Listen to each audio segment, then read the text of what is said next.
بسم الله الرحمن الرحيم صلى الله عليك يا سيدي ويا مولاي يا رسول الله صلى الله عليك وعلى أولادك المعصومين صلى الله عليك يا سيدي ويا مولاي يا أبا عبد الله يا رحمة الله الواسعة ويا باب نجاة الأمة يا عبرة كل مؤمن ومؤمنة غريب يا مظلوم كربلة يا ليتنا كنا معكم سادتي فنفوز فوزا عظيما. طيب وفاكم لذكر محمد وآل محمد. اللهم صل على محمد وآل محمد. ليكون هذا المجلس مخلصا ومخلصا لوجه الله. الثانية اللهم صل على محمد وآل محمد. لنحظى بعناية الإمام المهدي بقية الله الأعظم روحي وأرواح العالمين لتراب مقدمه الفداء. الثالثة اللهم صل على محمد وآل محمد.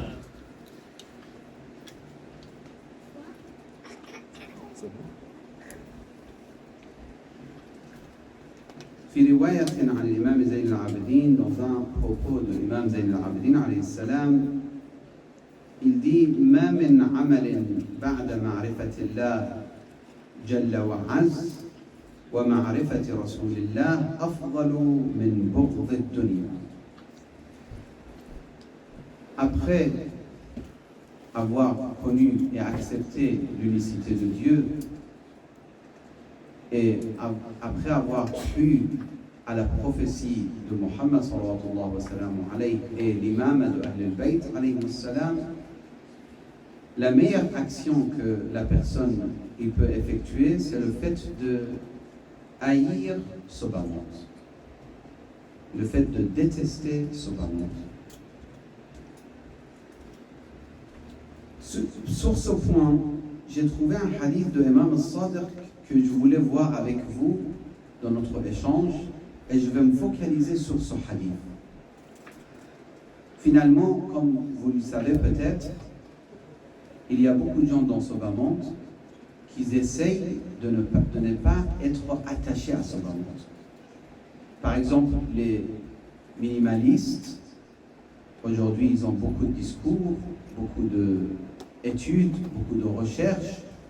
Ils écrivent des choses, ils expliquent des points pour finalement libérer l'homme de la vie matérielle. Parce qu'ils trouvent que la vie matérielle et l'attachement à ce bas monde, ça ne donne pas la joie finalement à la personne. Parce que vous savez, tout le monde cherche le bonheur. Al-Kul yabhath anil sa'ada. Toute personne aujourd'hui, vous vous adressez à qui vous voulez, vous dites qu'est-ce que vous voulez, il dit le bonheur. S'il ne croit pas à l'au-delà, il dit le bonheur. S'il croit à l'au-delà, il dit sa'adat ad-dunya wal akhirah. Je veux le bonheur de ce bas monde et l'au-delà. Finalement, tout le monde cherche le bonheur. Et même à Karbala, anta hurrun fi ad-dunya wa sa'idun, n'est-ce pas? Donc, tu es libre dans ce bas monde et tu as le bonheur dans l'au-delà. Sa'idun fil akhirah. Donc, c'est quelque chose, vraiment quelque chose essentiel pour toute personne. Ce qui est très remarquable ici, finalement, l'amour de ce bas monde n'offre pas le bonheur. S'il vous plaît, concentrez-vous sur ce point. L'amour de ce bas monde n'amène pas l'individu vers le bonheur. C'est pas parce qu'il aime ce bas monde, il aura une vie meilleure. Au contraire.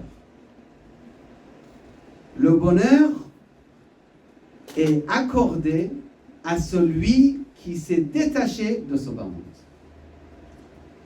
Le bonheur de ce bas monde, je parle même pas de l'au-delà. C'est pour ça, dans mes échanges avec quelqu'un qui a un certain très bon degré d'études universitaires, il me parlait de minimalistes. Je dis, c'est vrai, ils ont compris que finalement, si dans votre armoire, par exemple pour une femme, il y a 250 manteaux, c'est pas, ça ramène pas le bonheur, au contraire, ça ramène une souffrance.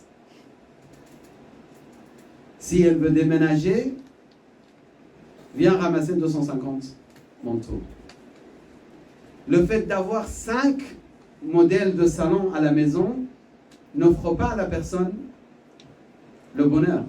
Parce que s'il y a quelque chose qui change et que tu veux quitter Ottawa pour venir à Montréal ou le contraire, laisse tomber.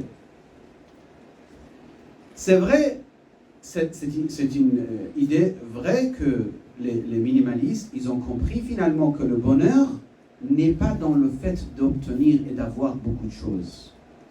Plutôt, c'est de se détacher. Mais, attention s'il vous plaît, frères et sœurs, écoutez bien ce point.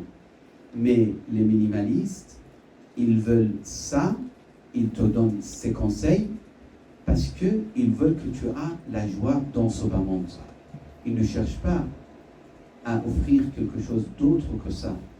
Ils ne pensent pas à l'au-delà.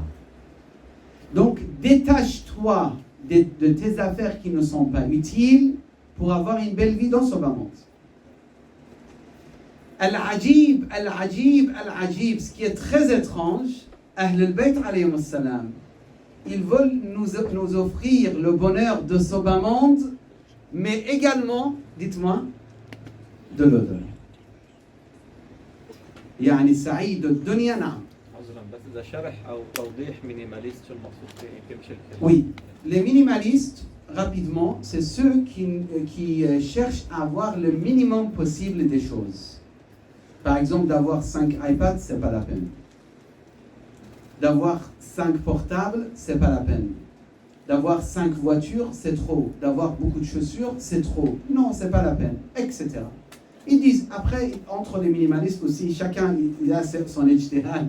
Donc, il y a certains qui vont vous dire, si vous n'utilisez pas quelque chose pendant 3 mois, c'est-à-dire vous n'avez pas besoin. D'autres, ils vont dire, non, 3 mois, c'est trop. Si vous ne l'utilisez pas pendant 1 mois, non, l'autre, il va dire, non, ça dépend des choses. Il y a des choses qu'on peut ne pas l'utiliser pendant 1 an, etc. Je ne vais pas rentrer dans les détails, ça, c'est des études. Avant que les minimalistes commencent à réfléchir, à donner leurs règles, etc., Amir al-Mu'minin, Imam al-Sadiq, alayhi salam, ils nous ont déjà expliqué ces points-là. Alaykoum salam. Donc, je vais vous lire maintenant le hadith. Vous voyez quel genre de cadeau Ahl al-Bayt ils nous ont offert et nous, on ne comprend pas la valeur. Hier, à la mosquée de Ahl al-Bayt, ici, à Montréal, j'ai raconté l'histoire que Samarti Cheikh, là-bas, il m'a raconté à la mosquée. Un homme de Mauritanie, si je ne me trompe pas, il est venu devant la mosquée de Ahl al-Bayt en regardant comme ça. Après, le cheikh lui dit, tu veux prier? Il a dit, non, moi je regarde le nombre de Ahl al-Bayt, je me dis combien nous sommes les sunnites injustes envers Ahl al-Bayt. On n'a pas profité de l'existence de Ahl al-Bayt, on n'a pas profité de savoir et de la connaissance de Ahl al-Bayt, surtout de l'imam Ali. Après, il a dit, chaque page de Nahj al-Balagha, je lis, je me dis, mais quel manque de respect nous avons devant Imam Ali, quel manque de responsabilité, etc. Maintenant, moi, qu'est-ce que je pense modestement? Je pense, nous les chiites, on ne peut pas dire quelque chose très différent avec ça, parce que malheureusement, nous aussi, combien parmi vous, il a lu tout le Nahj al-Balagha? Combien de personnes ici dans nos majalis, que ce soit ici ou ailleurs, ils ont lu une fois Sahif al-Sajjadiyya? Combien de personnes? Alors que c'est des trésors, c'est des perles. Sahif al-Sajjadiyya, c'est des perles. إذا تقدر تصلي صلاة الليل وتقرأ صحيفة السجادية une partie dans ton qunut de صلاة الليل, lis 2-3 pages, petite page de صحيفة السجادية, tu vas voir quelle beauté extrêmement extraordinaire, quelle beauté extraordinaire dans la spiritualité existe dans le صحيفة السجادية ou ailleurs. Donc Maintenant, l'idée est claire. Si vous me permettez, je rentre dans le hadith. C'est un petit hadith, mais très riche. Man ta'allaqa qalbuhu, je vais traduire. Man ta'allaqa qalbuhu bid-dunya, ta'allaqa qalbuhu bi-thalath khisal. Celui qui s'est attaché son cœur à ce bas monde, finalement, il s'est attaché à 3 choses. Caractéristiques, si vous voulez. C'est quoi? Hammun la yafna. Subhanallah. Hammun la yafna. Souci sans cesse, sans arrêt, éternel. Pas éternel en vrai. Souci jusqu'à la mort. Parce qu'il n'y a pas d'éternité dans ce moment. Souci tout le temps, tout le temps. Les jeunes, si vous enregistrez et vous comprenez ce hadith, vous enregistrez ce hadith dans votre, Inch'Allah, mémoire et vous le comprenez, vous avez compris quelque chose de très essentiel pour votre vie de futur. Je vous le dis. Celui qui s'attache avec son cœur à ce bas monde, il s'est attaché à 3 choses. Première chose. Ham la yafna. Souci sans arrêt. Jusqu'à la mort. Pourquoi? Parce que il s'est attaché à ce bas monde. Aujourd'hui, il a acheté une maison à Laval. Après, il dit, c'est une petite maison. C'est pas grave, achète une grande maison, il n'y a pas de problème. Mais non, lui, il s'est attaché. Pas il a une maison et il l'utilise. Non, la maison est devenue l'objectif de sa vie. Est-ce que vous comprenez la différence? La maison est devenue l'objectif et le but. Donc, cette maison, Raja'an al-tafitu. Cette maison devient qibla. Tout le temps, pense à la maison, dans tel quartier, dans tel endroit, dans telle taille, telle chose, etc. D'un souci. Ses enfants, souci. Ses voitures, souci. Tout le temps, souci. Sans arrêt. Et maintenant, à notre époque, ils ont découvert, c'est clair maintenant, toute la tranquillité que nous a offert ces pays, et c'est une réalité, il faut l'accepter. Il y a beaucoup de tranquillité, beaucoup de services, beaucoup d'aide, mais il y a beaucoup de dépression aussi. Beaucoup de dépression. Mais qu'est-ce que tu veux? Qu'est-ce que vous voulez? Tu regardes ton fils, il a tout ce qu'il faut pour lui, tout ce qu'il faut. Mais quand même, il fait la tête. Je dis, mais tu veux quoi? T'as ça. Nous, à notre époque, il n'y avait rien. Dans certains pays, Belguelle. Ça? Toute la journée devant le soleil, sous le soleil, en train de jouer un petit peu avec, comment on les appelle, je ne sais pas. Moi, je n'étais pas dedans. Moi, j'étais plutôt dans football ou je ne sais pas, des choses comme ça, on faisait. Ça, notre mère, elle nous a jamais permis. Peut-être c'est parce qu'il y avait des moucharata dedans, ou il y avait des qamar dedans, je ne sais pas. Mais les enfants, ils jouaient, un ballon tu donnes et ça y est. Aujourd'hui, les enfants, ils ont le meilleur vélo, ils ont un iPad, ils ont un deuxième iPad, ils ont un ordinateur. Chaque enfant, il a tout ce qu'il faut. نحن ordinateur واحد بالبيت عيد. Ham la yafna. Et à chaque fois que tu donnes plus à ton fils ou à ta fille, tu es en train de plonger tes enfants dans cette malheureusement sensation de vouloir plus et plus et plus. Ham la yafna. Tout le temps souci. Tu dis, mais mon fils, qu'est-ce que tu as? Pourquoi tu es triste? Ma fille, pourquoi tu es triste? 2. Wa amal la yudrak. Espoir impossible à atteindre. J'ai répété l'année dernière, je vous ai dit plusieurs fois, j'ai demandé aux jeunes, qu'est-ce que vous aimez avoir dans la vie? Bon travail, belle maison, une bonne femme, les jeunes hommes. Tous, belle voiture, grande maison, une femme et bon travail, etc. Une femme que j'aime, etc. C'est ça, l'espoir. بعدين يصير عنده صار عنده Allah lui donne. Non, bon travail, je ne voulais pas dire ça. Je voulais dire double que ça. Allah ya'ti. Allah lui donne. Je veux plus la maison, mieux, etc. Pourquoi? Amal la yudrak. Parce que nous, malheureusement, on n'a pas mis dans notre tête et celle de nos enfants que le but final, c'est pas de dunya, ya habib. C'est pour ça, il y a des enfants, ils disent, le pauvre Imam al-Hussein, il est tombé martyr. Jusqu'au le pauvre. Et pour eux, victoire, c'est-à-dire rester en vie avec un château comme un prince et princesse. C'est ça la victoire. Dans les dessins animés, dans les films. C'est qui le victorieux? C'est qui le victoire? C'est qui a une victoire? C'est lui qui est en vie, avec une richesse, avec une maison, avec. C'est ça? Parce que on a cru que tout est là, alors que tout est ailleurs. Je vous raconte une petite histoire. Sallu ala Muhammad wa ali Muhammad. Allahumma salli ala Muhammad wa ali Muhammad. Ayatollah Bahjat, il est parti visiter un de ses élèves. Et il est rentré chez lui. En sortant de chez lui, il y avait des fleurs dans le coin. Mais fleurs pas vraies. En plastique, vous dites? Artificielles, pour juste décoration. Des fleurs comme ça, dans le coin. Cheikh Bahjat, il s'est adressé au fils de propriétaire de la maison, au fils de cheikh qu'il était, justement le propriétaire de la maison.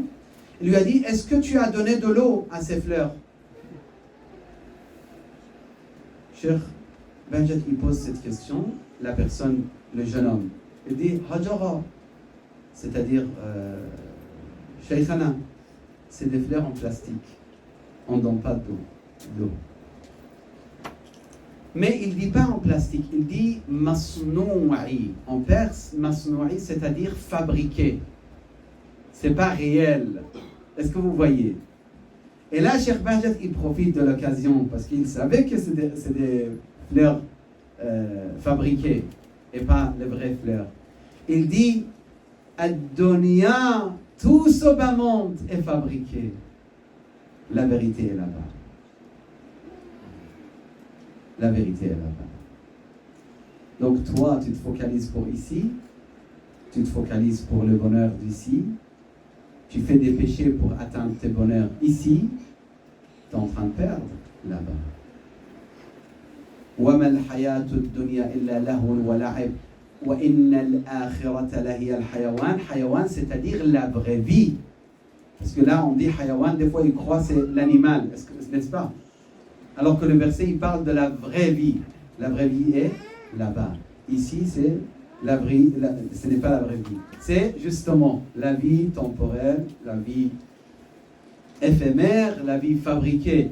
Et maintenant, vous comprenez pourquoi c'est dommage de blesser quelqu'un avec tes phrases. Pourquoi c'est dommage de te croire quelque chose. Pourquoi c'est dommage de se vanter devant les gens. Pourquoi c'est dommage de se considérer le centre de quelque chose. Pourquoi c'est dommage de croire à soi en tant que quelqu'un important dans une société. Non, efface-toi complètement et pense que tu es un petit serviteur d'Allah subhanahu wa ta'ala dans ce bas monde, mais tu as un autre projet dans l'au-delà. Cette image, si quelqu'un il comprend cette image, il a tout compris. Et dernier point, je vous dis une chose. Est-ce que vous connaissez les poésies de Omar ibn Saad? Qui connaissent parmi les jeunes les poésies de Omar ibn Saad? Est-ce que vous savez déjà Omar ibn Saad qui était? Ça, je pense, la majorité, ils savent. C'était le chef des soldats de Yazid, de Ubaydullah ibn Ziyad, face à Imam al-Hussein. Omar ibn Saad, il était très perturbé. Est-ce que je tue l'imam al-Hussein et j'obtiens le royaume de Ray, sud de Téhéran, ou je laisse tomber le royaume? je laisse tomber, mais moi, je ne tue pas le fils de prophète. Et c'est très connu. أو مقهورا بقتل حسين يقولون إن الله خالق جنة ونار وتعذيب وغل يدين. Ils disent que Allah a créé l'enfer, ils disent Allah a créé le paradis, mais on ne sait pas. Aujourd'hui, moi je veux le royaume, je veux le plaisir, je veux le désir, je veux la richesse, je veux les canises, je veux les servantes, je veux tout ça autour de moi. J'ai choisi ça. Et il a choisi d'être face à Imam al-Hussein. Assalamu alayka Abu Abdillah. Imam al-Hussein, il lui dit, oh Omar ibn Saad, ne prends pas cette responsabilité. Juste avant Ashura. Il dit, mais si je ne le fais pas, ils vont détruire ma maison. Imam al-Hussein lui dit, je te donne une autre maison. Ahl al-Bayt, ils étaient riches, ils n'étaient pas pauvres. Mais ils n'étaient pas attachés. Ils n'étaient pas pauvres, ne crois pas à Ahl al-Bayt, ils étaient pauvres en train de marcher entre les gens. S'il vous plaît, donnez-moi un peu de manger, j'ai rien à manger. Moussahir. Amir al-Mu'minin, il a libéré des centaines, même des milliers des esclaves en donnant à chacun puits et terrain. تصور حسوب انت كل بير مع نخل. Chaque puits avec plein de palmiers. Combien de fortune il avait à Amir al-Mu'minin, mais il gardait rien, c'est ça. Donc, Imam Hussein lui dit, je te donne une autre maison. Il dit, je ne sais pas quoi, ils font quoi avec Day'ati, avec mes jardins, mes basati. L'imam lui dit, je te donne un autre. Après, il a vu, non, cette personne, ça y est, il a décidé. Il a choisi, il veut tuer Hussein ibn Ali pour obtenir le dunya. Shabab, isma'ouni jayyida. Akhwatan wa akhawat. Chaque péché qui est devant vous, posez-vous la question. Tu choisis l'imam al-Mahdi ou tu choisis al-nafs al-ammara bis-sou? Tu choisis tariq Ahl al-Bayt? C'est même pas la peine que je te donne et je te cite les péchés. Tu sais déjà c'est quoi? Quels sont les péchés? Ay dhanb yu'rad alayk shabab. Pose-toi cette question. Tu veux satisfaire Sahib al-Zaman? Tu veux être l'homme de Dieu ou l'homme de Shaitan? C'est pour ça, Al-Hur, il a choisi. Inni ukhayyiru nafsi. Dites-moi. Bayna al-jannati. Je me trouve entre l'enfer et le paradis. Wa wallahi la akhtaru ala al-jannati shay'a. Et je ne choisis pas autre que le paradis. Imam al-Hussein, sallallahu wa sallam alayhi, jusqu'aux dernières minutes, il voulait sauver les gens de mauvais chemin et les amener vers Allah subhanahu wa ta'ala. Imam al-Hussein, il est victorieux. La vraie victoire est accordée à Imam al-Hussein. C'est pour ça ils disent dans Arbab al-Maqatil, ils disent les derniers moments, Imam al-Hussein, il avait le visage lumineux. À chaque fois qu'il s'approchait de martyr, de shahada, il était encore plus lumineux son visage et joyeux. Il était comme ça en train de souffrir. Pourquoi tu me tues? Ou nadman, ou abadan. Il n'y a pas de regret. Il n'y a pas de regret. Qui que ce soit, aïe alim, akbar alim bil alam, khali yitkallam, ana l'abd al-faqir, je lui donne des arguments. Ahl al-Bayt, ils ne regrettent jamais leur choix. Ce sont des infaillibles. Ils ont su qu'est-ce qu'ils ont choisi. C'est difficile, oui, mais c'était leur choix. Assalamu alayka ya Aba Abdillah wa ala al-arwah allati hallat bifinaik alayka minni salam Allah abadan ma baqit wa baqiya al-layl wan-nahar.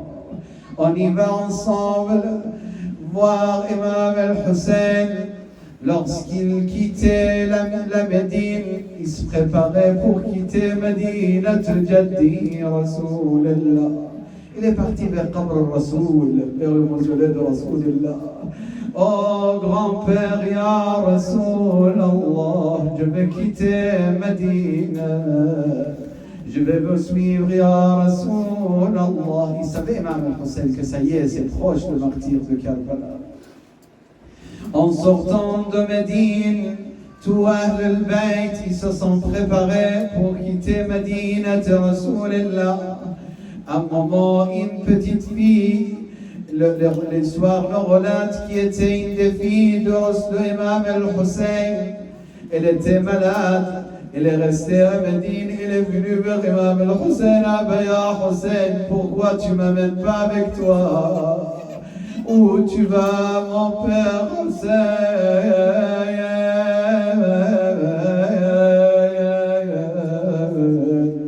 Cette petite fille, elle ne pouvait pas venir avec Imam al-Hussein. Pourquoi? Parce qu'elle était malade, elle est restée. L'histoire nous relate, il y avait un autre fils, Sukaina. Le jour de Ashura, après le martyr de Imam al-Hussein, elle était en train de courir, s'enfuir des ennemis de Dieu qui frappaient les enfants, de Hussein, qui frappaient les enfants d'Ahl-al-Bayt sans pitié. Assalamu alaykum. À un moment, ils disent que Sayyida Zainab, elle a vu Sukaina, elle n'était pas là, elle la cherche, elle voit. Sukaina, elle est partie vers le corps de Hussein. Qu'est-ce qu'elle nous raconte, Sukaina? Elle a entendu des voix qui disaient Shi'ati ma'in sharibtum adhaba ma'in fadhkuruni. Lorsque vous buvez de l'eau, rappelez-vous de Hussein. أو سمعتم بقتيله أو ذبيح فانتبوني فأنا الصبط الذي من غير جرم قتلوني. Ils ont tué mon fils dans mes bras.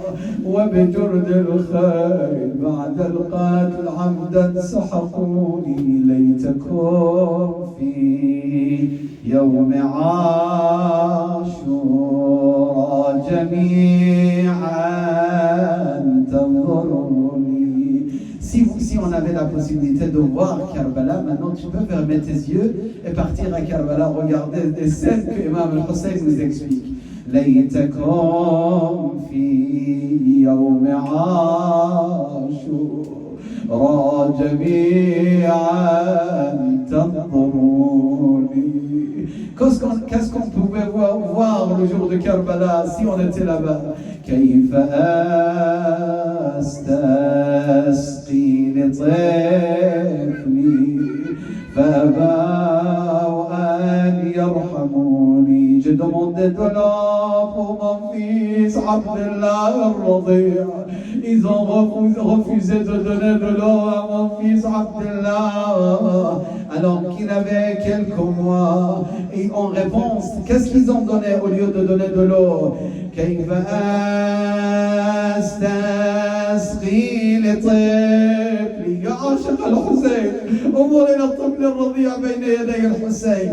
كيف أستسقي لطفلي فأبوا أن يرحموني وسقوه سهم بغي. لا حول ولا قوة إلا بالله العلي العظيم. إنا لله وإنا إليه راجعون. إلهنا بمحمد وعلي وفاطمة والحسن والحسين والتسعة المعصومين من ذرية الحسين وبإمام زماننا. يا الله عجل لوليك الفرج واجعلنا من خير أنصاره وأعوانه. اشف كل مريض، رد كل غريب، فك كل أسير، أصلح كل فاسد من أمور المسلمين. تقبل منا هذا القليل بأحسن القبول. إلهنا, oh mon Dieu, on te demande de Mohammed de protéger nos enfants, de nous éloigner, nous et nos enfants, de toutes sortes de péchés. Ya Allah. Oh Allah, on te demande de Hussein de faire sortir l'amour de ce baron de notre cœur. Ya Allah. إلى أمواتنا وأموات الحاضرين العاملين المؤسسين. الفاتحة مع الصلوات. اللهم صل على محمد وآل محمد. بسم الله الرحمن الرحيم.